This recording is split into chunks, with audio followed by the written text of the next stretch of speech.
اور اس حوالے سے 28ویں اور 29ویں آئینی ترمیم کروانا چاہتے ہیں، اس میں کچھ دیگر ایسی چیزیں اپنی مرضی کی بھی شامل کرانا چاہتے ہیں۔ محسن نقوی صاحب کی آصف زرداری صاحب سے ملاقات ہوئی، اس ملاقات کے فوراً بعد یہ بیان سامنے آ گیا۔ بظاہر کہا تو یہ جا رہا تھا کہ مسلم لیگ نواز اور پاکستان پیپلز پارٹی کی قیادت کے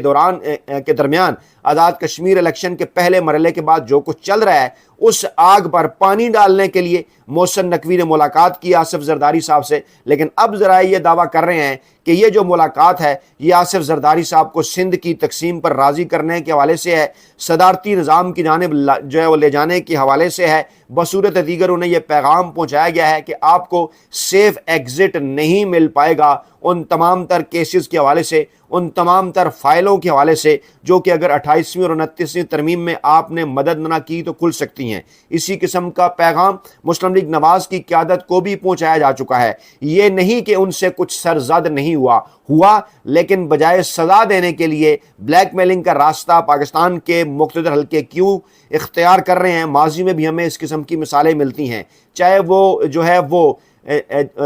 وہ معاملہ ہو پنکی، انمول پنکی کا جس کو ڈرگ کوئن کہا جاتا ہے، یا پھر معاملہ ہو لاہور کے اندر غیر ملکی خواتین کی اغوا کا۔ پیپلز پارٹی کے لیے سندھ میں اور مسلم لیگ نواز کے لیے پنجاب کے اندر یہ دو بڑے کیسز اور دو بڑے پیغامات جس میں پاکستانی اسٹیبلشمنٹ انتظامیہ کو اس حوالے سے کھلی چھوٹ دے چکی کہ ان معاملات کے کھرے جس طرف کو بھی جانا چاہیں جائیں اور اس کے بعد ان کو کیفر کردار تک پہنچایا جائے۔ اس قسم کی خبریں بھی سامنے آتی رہیں پاکستان پیپلز پارٹی کی قیادت کی جانب سے منی لانڈرنگ میں ملوث ہونے کے حوالے سے۔ اس کے بعد پاکستان تحریک انصاف کی پاکستان مسلم لیگ نواز کی قیادت کے حوالے سے بھی جب یہ کیس سامنے آیا کرپٹو کرنسی کا، اسحاق ڈار صاحب کے نواسے کا، اس کے بعد پھر اسحاق ڈار صاحب کے صاحبزادے کی اس کے اندر انٹری ہوئی، غیر ملکی خواتین کے اغوا کا جو معاملہ تھا، اور پھر ڈوریں شریف خاندان کی جانب بڑھتی نظر آئیں۔ شریف خاندان مری کے اندر بیٹھا، لاہور کے اندر بیٹھا، محسن نقوی کے بیانات کا تجزیہ کیا، پاکستان پیپلز پارٹی کے ساتھ ان کی جو صورتحال ہے اس کا تجزیہ کیا، اس کے بعد اس نتیجے پر پہنچا کہ اب شاید وقت آ گیا ہے کہ ہمیں پاکستان تحریک انصاف کی قیادت کی جانب ہاتھ بڑھانا چاہیے، اور بظاہر ایک راستہ پاکستان تحریک انصاف کی قیادت کو دکھایا گیا کہ عمران خان صاحب کو فیسیلیٹیٹ کیا جا سکتا ہے اور موجودہ جو ہائبرڈ رجیم ہے اس سے نجات حاصل کی جا سکتی ہے۔ بالواسطہ طور پر شاید یہ پیغام پہنچایا گیا کہ فیلڈ مارشل صاحب کو گھر بھیجا جا سکتا ہے، لیکن کیسے اور کیوں کر؟ جو ترامیم مسلم لیگ نواز اور پیپلز پارٹی نے کر کے دیں، ہاتھ میں رکھ کے دیں، ان کی روح سے تو 2029 تک تمام تر معاملات فیلڈ مارشل صاحب کے حوالے سے سیٹل ہو چکے ہیں۔ اب اس ماحول کے اندر اگر موجودہ ہائبرڈ نظام کسی نئے نظام کی جانب بڑھتا ہے، نظام کو ری سیٹ کرتا ہے، تو پاکستان تحریک انصاف کو تو اپنے تئیں انہوں نے پہلے ہی مائنس کر رکھا ہے۔ اگرچہ عمران خان صاحب کو ابھی تک پاکستانی عوام کے دلوں سے اس سسٹم سے مائنس نہیں کیا جا سکا۔ ہر دن پاکستان تحریک انصاف اور عمران خان صاحب ہی کے حوالے سے بات ہوتی ہے، سسٹم مکمل طور پر کولیپس کر چکا، گر چکا۔ اب اگلے مرحلے کے اندر جو بظاہر پاکستان مسلم لیگ نواز اور پیپلز پارٹی کو بظاہر جو اقتدار دیا گیا ہے انہیں بھی گھر بھجوانا ہے، اور ہمیشہ کے لیے اس روایتی سیاسی مافیا کے خاتمے کا پلان ہے جو کہ عمران خان صاحب کے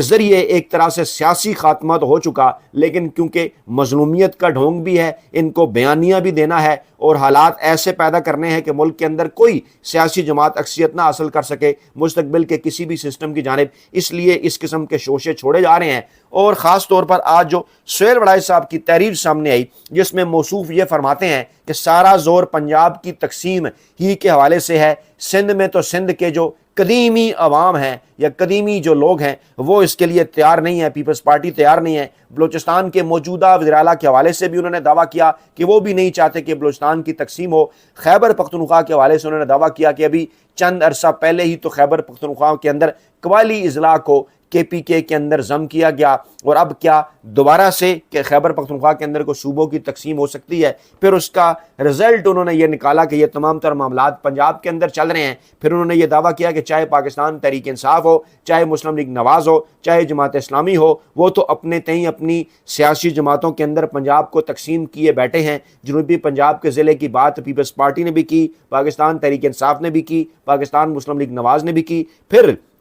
سہیل وڑائے صاحب یہ فرماتے ہیں کہ وہ سیاسی جماعتیں جن کی بیس پنجاب ہے، جیسے مسلم لیگ نواز کا انہوں نے ذکر کیا، اور پھر پاکستان تحریک انصاف تو کیونکہ اب قومی سیاسی جماعت ہے، KPK کے ساتھ ساتھ پنجاب کے اندر بھی بڑی تعداد میں انہیں ووٹ ملے، تو سہیل وڑائی صاحب اس تحریر کے ذریعے عمران خان صاحب تک یہ پیغام پہنچاتے نظر آتے ہیں کہ جناب آپ کے قلعے کے اندر شگاف ڈالنے کا پروگرام ہے، مسلم لیگ نواز اور پاکستان تحریک انصاف پنجاب سے بڑا ووٹ حاصل کرتی ہیں، اور اگر پنجاب کی تقسیم ہو گئی تو کئی علاقائی سیاسی جماعتیں آپ کو شکست دے سکتی ہیں، اور اس طرف اشارہ کرتے ہیں کہ مستقبل کے اندر پاکستان تحریک انصاف اور مسلم لیگ نواز ایک ہی ٹرک کے اوپر سوار ہو سکتے ہیں، یا اس معاملے کے اندر ایک دوسرے کے ساتھ ہاتھ ملا سکتے ہیں۔ یہ مخصوص قسم کے پیغامات ہیں جو کہ اخبارات کے ذریعے، تحریروں کے ذریعے پاکستان تحریک انصاف کی قیادت تک، عمران خان صاحب تک اڈیالہ جیل کے اندر پہنچائے جا رہے ہیں کہ جناب اگر صوبے تقسیم ہو گئے تو آپ کو نقصان ہوگا۔ اور اس کے ساتھ ساتھ عمران خان صاحب کا ایک پرانا کلپ بھی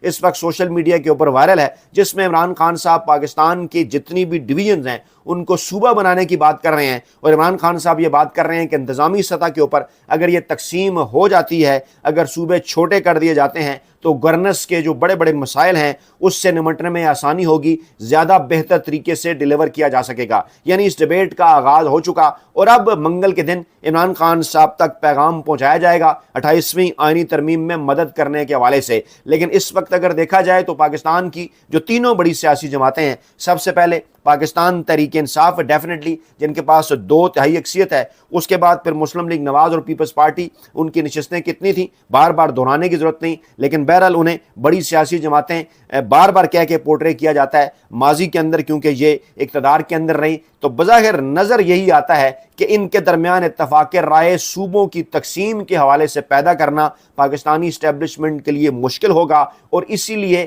ہر سیاسی جماعت ہے اس کے ساتھ اپنے اپنے اینگل کے تحت، اپنے طریقہ کار کے تحت ڈیل کرنے کی کوشش کی جا رہی ہے۔ پاکستان تحریک انصاف کے اوپر دباؤ بڑھایا گیا عمران خان صاحب کی ملاقاتوں پر پابندیاں لگا کر، اس کے بعد پھر آصف زرداری صاحب اور پیپلز پارٹی کے لیے انمول اور پنکی ڈرگ کوئن کا کیس، اس کو سامنے رکھ کے معاملات کو سیٹل کرنے کی کوشش کی جا رہی ہے۔ مسلم لیگ نواز کی قیادت کے حوالے سے غیر ملکی خواتین کی اغوا کا معاملہ، یہ تمام تر چیزیں سامنے رکھ کر پاکستان کی سیاسی جماعتوں کو بلیک میل کر کے ان سے اپنی مرضی کی 28ویں اور 29ویں ترمیم کروانے کی کوشش کی جا رہی ہے۔ اور کچھ لوگ یہ دعویٰ بھی کرتے ہیں کہ مستقبل میں پاکستان کے اندر باوردی صدر کے لیے راہ ہموار کی جا رہی ہے، محسن نقوی صاحب کے لیے اہم ترین عہدہ حاصل کرنے کی کوششیں کی جا رہی ہیں۔ یہ تمام تر خبریں آج چھٹی کے دن اس وقت مارکیٹ میں زیر گردش ہیں۔ جس قسم کے انتخابات وہ آزاد کشمیر کے اندر ہو رہے ہیں، پہلے مرحلے کے اندر جو کچھ ہوا وہ آپ کے سامنے ہے، آزاد کشمیر کے عوام بڑی تعداد میں سڑکوں پر ہیں۔ دوسرے مرحلے کے اندر بھی اس وقت کی اطلاعات کے مطابق 3 بجے دوپہر کے آس پاس وہی کچھ ہو رہا ہے، ٹرن آؤٹ نہ ہونے کے برابر ہے۔ جس طرح سے عوام کا الیکشن کے اندر انٹرسٹ ہے، سب کو اس بات کا پتہ ہے، بین الاقوامی میڈیا بھی رپورٹ کر رہا ہے، کمپیریٹیو انالیسز الیکشن کا بھارت کے اندر مقبوضہ کشمیر میں ہونے والے ماضی کے انتخابات کے ساتھ کیا جا رہا ہے۔ یعنی اس وقت اگر دیکھا جائے تو آزاد کشمیر ہو، گلگت بلتستان ہو، خیبر پختونخوا ہو یا پھر بلوچستان ہو، پاکستان کی ان چاروں اکائیوں کے اندر ایک شدید قسم کی بے چینی ہے۔ پنجاب اور سندھ جہاں پر پاکستان کی روایتی سیاسی جماعتوں کے حوالے اقتدار کیا گیا، سندھ کی اگر بات کر لی جائے تو وہاں کراچی ہے جس کی 20-21 نشستیں یعنی 1/3 صوبے کی 60 نشستوں کا تیسرا حصہ وہاں پر پاکستان تحریک انصاف جیتی تھی۔ کس طرح سے MKM اور پیپلز پارٹی کے اندر نشستیں تقسیم کی گئیں، سب کو اس بات کا اندازہ ہے۔ پنجاب میں جس سیاسی جماعت کو اس وقت حکمران بنایا گیا، وہ سیاسی جماعت اپنی وہ نشستیں بھی ہار گئیں جو برسہ برس سے ان کی آبائی نشستیں تھیں، یہاں پر بھی پاکستان تحریک انصاف جیتی۔ یعنی سندھ اور پنجاب کا بحران بھی دیگر چاروں اکائیوں کے بحران سے کم نہیں۔ اور 7ویں اکائی اسلام آباد جس کے جہاں پر وہ شہباز شریف صاحب بیٹھے ہوئے ہیں، ان کو اس وقت پاکستانی اسٹیبلشمنٹ کا چند دن پہلے تک تو انہیں ایک فیورٹ بوائے قرار دیا جاتا تھا، لیکن اب اس قسم کی صورتحال پیدا ہو گئی ہے کہ شہباز شریف صاحب بیلنس کرنے کے چکر میں نہ ہی ان سے اسٹیبلشمنٹ خوش نظر آتی ہے، نہ ہی ان سے جو ان کے بھائی ہیں میاں نواز شریف صاحب وہ خوش نظر آتے ہیں، اور نہ ہی ان سے پاکستان پیپلز پارٹی ان کی اتحادی خوش ہے، اور نہ ہی ان سے پاکستان تحریک انصاف اور جمعیت علماء اسلام جو کہ اب بظاہر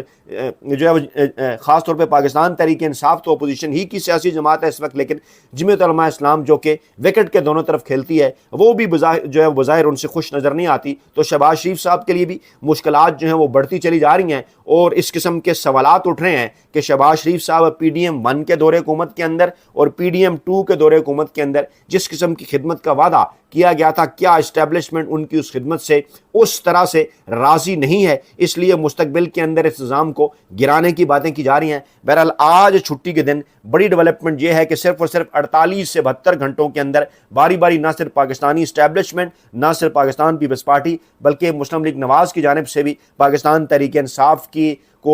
قیادت کو پیغامات دے کر ان سے صلح صفائی کی کوشش کی جا رہی ہے۔ اپنا بہت خیال رکھیے گا، دعاؤں میں یاد رکھیے گا۔ نئی ویڈیو کے ساتھ جلد حاضر ہوں گے۔ اللہ نگہبان۔